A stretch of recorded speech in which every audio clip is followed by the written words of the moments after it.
नमस्कार, जय हिंद दोस्तों। आप देख रहे हैं मास्टर वीडियो ऑफिशियल और अभी हम पढ़ रहे हैं लुसेंट सामान्य ज्ञान का बुक। ये न्यू एडिशन है जिसमें अभी हम पढ़ रहे हैं प्राचीन भारत का इतिहास। और आज हमारा इसमें लास्ट एक्सरसाइज होगा राजपूत राजवंशों की उत्पत्ति। काफ़ी इंपॉर्टेंट एक्सरसाइज है और सारा आपको एक लाइन से मिल जाएगा प्ले लिस्ट में, जिसका लिंक आपको डिस्क्रिप्शन बॉक्स में मिल जाएगा।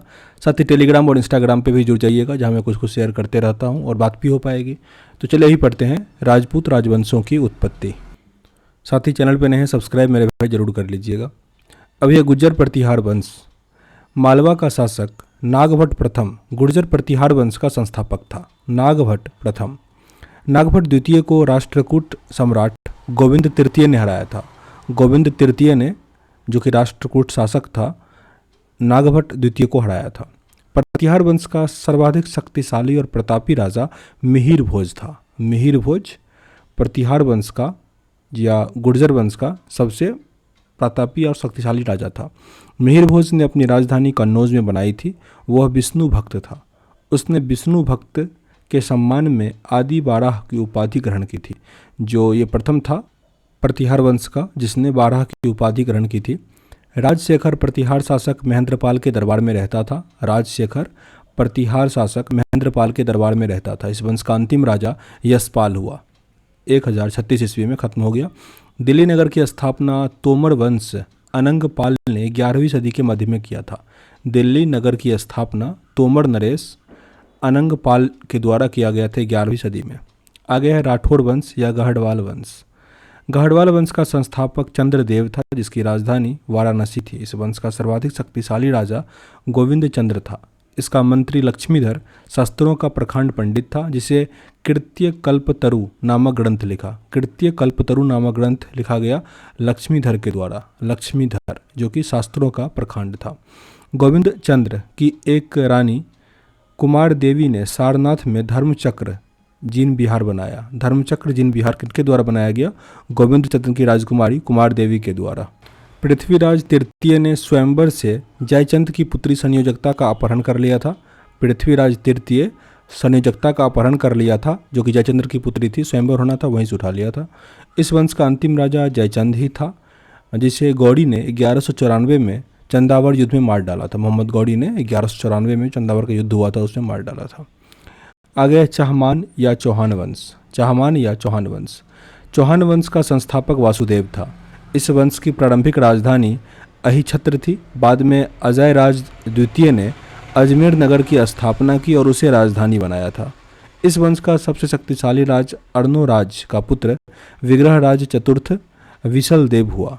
इसे हरिकेली नामक संस्कृत नाटक की रचना करी। हरिकेली नामक संस्कृत जो नाटक है, इसका रचना किया गया अर्णोराज के पुत्र विग्रहराज के द्वारा। सोमदेव विग्रहराज जो चौथा था, उसके राज्य कवि थे सोमदेव। इन्होंने ललित विग्रहराज नामक नाटक भी लिखा था। 28 दिन का झोपड़ा, ये काफ़ी इंपॉर्टेंट है। 28 दिन का झोपड़ा नामक मस्जिद शुरू में विग्रहराज जो चौथा था उसके द्वारा ही निर्मित एक विद्यालय था। वैसे 28 दिन का झोपड़ा किनके द्वारा बनाया गया था, ये मध्यकालीन में पढ़ेंगे। कमेंट बॉक्स में लिखिएगा कौन ने बनाया था। पृथ्वीराज तृतीय एक वंश का पृथ्वीराज तृतीय इस वंश का अंतिम शासक था। चंद्रवरदायी पृथ्वीराज तृतीय का राजकवि था। चंद्रवरदायी जो थे वो पृथ्वीराज तृतीय के राजकवि थे, जिसकी रचना पृथ्वीराज रासो में किया गया है। रणथंबोर के जैन मंदिर का शिखर पृथ्वीराज तृतीय ने बनवाया था। ये एक फिल्म भी है, अक्षय कुमार है आई थिंक उसमें, पृथ्वीराज तृतीय के बारे में। रणथंबोर के जैन मंदिर का शिखर पृथ्वीराज तृतीय ने बनवाया था। तराइन का प्रथम युद्ध 1191 में हुआ था, जिसमें पृथ्वीराज तृतीय और तृतीय की विजय हुई थी एवं गौड़ी की इसमें हार हुई थी। फिर तराइन का द्वितीय युद्ध हुआ था 1192 में, जिसमें गौड़ी की विजय हुई और पृथ्वीराज तृतीय जो था इसकी हार हो गई थी। फिर आता है परमार वंश। परमार वंश वो फिल्म देखिएगा, काफ़ी अच्छा लगेगा, मतलब एक सही फैक्ट भी दिखाया गया है। परमार वंश का संस्थापक उपेंद्र राज था। उसकी राजधानी धारा नगरी थी। प्राचीन राजधानी उज्जैन था। परमार वंश का सर्वाधिक शक्तिशाली शासक राजा भोज था। राजा भोज ने भोपाल के दक्षिण में भोजपुर नामक झील का निर्माण करवाया था। नेषधीय चरित्र के लेखक श्रीहर्ष व प्रबंध चिंतामणि के लेखक मेरुतुंग। राजा भोज ने चिकित्सा, गणित एवं व्याकरण पर अनेक ग्रंथ लिखे थे। भोजकृत युक्ति कल्पतरु में वस्तुशास्त्र के साथ साथ विविध वैज्ञानिक यंत्रों व उनके उपयोग का भी उल्लेख मिलता है। नव सहस्रास्त्र चरित्र की रचना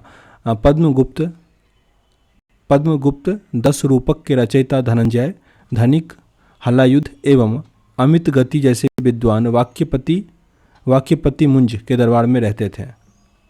कविराज की उपाधि धारण करने वाला था राजा भोज। ये इंपॉर्टेंट है। कविराज की उपाधि से विभूषित शासक कौन था? राजा भोज शासक था और कविराज को उपाधि मिला था राजा भोज को। भोज ने अपनी राजधानी में सरस्वती मंदिर का निर्माण करवाया था। राजा भोज ने अपने राजधानी में सरस्वती मंदिर का निर्माण करवाया था। इस मंदिर के परिसर में संस्कृत विद्यालय भी खोला गया था। राजा भोज के शासनकाल में धारा नगरी विद्या और विद्वानों के प्रमुख केंद्र थी। इसने चित्तौड़ में तिरुभुवन नारायण मंदिर का भी निर्माण करवाया था। भोजपुर नगर की स्थापना राजा भोज ने की थी। परमार वंश के बाद तोमर वंश का, उसके बाद चाहमान वंश का और अंततः 1297 ईस्वी में अलाउद्दीन खिलजी के सेनापति नसरत खां और उलुग खां ने मालवा पर अधिकार कर लिया। इसके बाद आता है चंदेल वंश। प्रतिहार साम्राज्य के पतन के बाद बुंदेलखंड की भूमि पर चंदेल वंश का स्वतंत्र राजनीतिक इतिहास प्रारंभ हुआ। बुंदेलखंड का प्राचीन नाम जेजाक भुक्ति है। जेजाक भुक्ति चंदेल वंश का संस्थापक था नुन्नुक 831 में नुन्नुक। इसकी राजधानी खजुराहो थी। प्रारंभ में इसकी राजधानी कलिंजर जो कि महोबा था वहाँ पे था। राजा धंग ने अपनी राजधानी कलिंजर से खजुराहो को स्थानांतरित किया था। फिर आता है चंदेल वंश का जो सबसे प्रतापी राजा वो कौन था? यशोवर्मन था। यशोवर्मन सबसे प्रतापी। यशोवर्मन ने कन्नौज पर आक्रमण कर राजा देवपाल को हराया और फिर वहाँ से एक विष्णु की जो प्रतिमा थी वो प्राप्त किया, जिससे उसने विष्णु मंदिर बनवाया खजुराहो में। तो खजुराहो में जो विष्णु मंदिर है, एटफर्स्ट तो खजुराहो का मंदिर समर्पित किनको है? भगवान विष्णु को, और ये यशोवर्मन ने बनवाया है जो कि चंदेल शासक था, चंदेल वंश का। इसके आगे कि धंग ने जिन्ननाथ, विश्वनाथ और वैद्यनाथ मंदिर का निर्माण करवाया था। कंदरिया महादेव मंदिर का निर्माण धंगदेव के द्वारा 1999 ईस्वी में किया गया था। धंग ने गंगा यमुना के संगम में शिव की आराधना करते हुए अपने शरीर का त्याग कर दिया था। चंदेल शासक विद्याधर ने कन्नौज के प्रतिहार शासक राज्यपाल की हत्या कर दी, क्योंकि उसने महमूद के आक्रमण का सामना किए बिना ही आत्मसमर्पण कर दिया था। विद्याधर ही अकेला ऐसा भारतीय नरेश था जिसने महमूद गजनी की महत्वाकांक्षाओं का सफलतापूर्वक विरोध किया था। विद्याधर। चंदेल शासक कीर्तिवर्मन ने राज्यसभा में रहने वाले कृष्ण मिश्र ने प्रबोध चंद्रोदय की रचना की थी। उसने महोबा के समीप कीर्ति सागर नामक जलाशय का निर्माण भी करवाया था। इससे पहले ही पढ़ चुके थे कि जो कृष्ण में अल्हा उदल नामक 2 सेनानायक परमार्दी देव के दरबार में रहते थे, जिन्होंने पृथ्वीराज चौहान के साथ युद्ध करते हुए अपनी जान गंवाई थी। आल्हा उदल। चंदेल वंश का अंतिम शासक परमर्दी देव ने 1202 ईस्वी में कुतुबुद्दीन ऐबक की अधीनता स्वीकार कर ली। इस पर उन्होंने मंत्री अजय देव ने उनकी हत्या कर दी थी। आगे सोलंकी वंश और गुजरात के चालुक्य शासक। सोलंकी वंश का स्थापना मूलराज प्रथम ने किया था। मूलराज प्रथम, जिसकी राजधानी अनहिलवाड़ थी। अनहिलवाड़। मूलराज प्रथम शैव धर्म का अनुयायी था। मूलराज प्रथम शैव धर्म का अनुयायी था। भीम प्रथम के शासनकाल में महमूद गजनी ने सोमनाथ के मंदिर पर आक्रमण किया था। भीमनाथ प्रथम के टाइम में महमूद गजनी ने सोमनाथ पर आक्रमण किया था। भीम प्रथम के सामंत विमल ने आबू पर्वत पर दिलवारा का प्रसिद्ध जैन मंदिर बनवाया था। सामंत विमल ने भीम प्रथम के टाइम में। सोलंकी वंश का प्रथम शक्तिशाली शासक तो था वो जयसिंह सिद्धराज था। जयसिंह सिद्धराज। प्रसिद्ध जैन विद्वान हेमचंद्र जयसिंह सिद्धराज के दरबार में रहते थे। माउंट आबू पर्वत जो कि राजस्थान में है, एक मंडप बनाकर जयसिंह सिद्धराज ने अपने 7 पूर्वजों की गजारोही जो मूर्ति है इसकी स्थापना की। मोढेरा के सूर्य मंदिर का निर्माण सोलंकी राजवंशों के शासनकाल में हुआ था। मोढेरा का सूर्य मंदिर सोलंकी राजाओं के द्वारा करवाया गया था। सिद्धपुर के रुद्र महाकाल का मंदिर का निर्माण जयसिंह सिद्धराज ने किया था। सोलंकी शासक कुमारपाल जैन मतानुयायी था। वह जैन धर्म के अंतिम राजकीय प्रवर्तक के रूप में प्रसिद्ध हुए। सोलंकी वंश का अंतिम शासक जो था वो भीम द्वितीय था। भीम द्वितीय के एक सामंत लवन प्रसाद ने गुजरात में बाघेल वंश की स्थापना की थी। बाघेल वंश का कर्ण द्वितीय गुजरात का अंतिम हिंदू शासक था। इसने अलाउद्दीन खिलजी की सेनाओं का मुकाबला किया था। बाघेल वंश का कर्ण द्वितीय गुजरात का अंतिम हिंदू शासक था। फिर आता है कलचुरी चेदी राजवंश। कलचुरी चेदी राजवंश। कलचुरी वंश का संस्थापक जो था वो कोक्कल था। इसकी राजधानी त्रिपुरी थी। कलचुरी वंश का एक शक्तिशाली शासक गंगई देव था, जिसने विक्रमादित्य की उपाधि धारण की थी।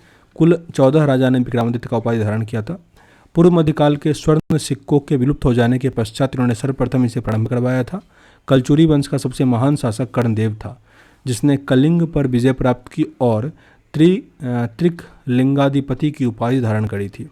प्रसिद्ध कवि राजशेखर कलचुरी के दरबार में रहते थे। फिर लास्ट है सिसोदिया वंश। सिसोदिया वंश का शासक अपने सूर्यवंशी कहलाते थे, जो मेवाड़ पर शासन करते थे। मेवाड़ की राजधानी चित्तौड़ थी। अपनी विजय के उपलक्ष्य में विजय स्तंभ का निर्माण जो था वो राणा कुंभा के द्वारा चित्तौड़ में करवाया गया था, काफ़ी इंपॉर्टेंट है। खतौली का युद्ध 1518 में हुआ था, जिसमें राणा सांगा और इब्राहिम लोदी के बीच हुआ था। तो ये अपना जो प्राचीन भारत है वो कंप्लीट हो गया। इसके बाद मध्यकालीन भारत चलेगा। तो अगर चैनल पे नए हैं सब्सक्राइब मेरे को जरूर कर लीजिए। और एक मास्टर वीडियो मिलेगा जिसमें शुरू से लेकर लास्ट तक रहेगा। रिवीजन के लिए वो अच्छा होता है, तो उसको भी जरूर देख लीजिएगा। तो इस वीडियो को एंड करते हैं, मिलते हैं नेक्स्ट वीडियो में। तब तक के लिए जय हिंद।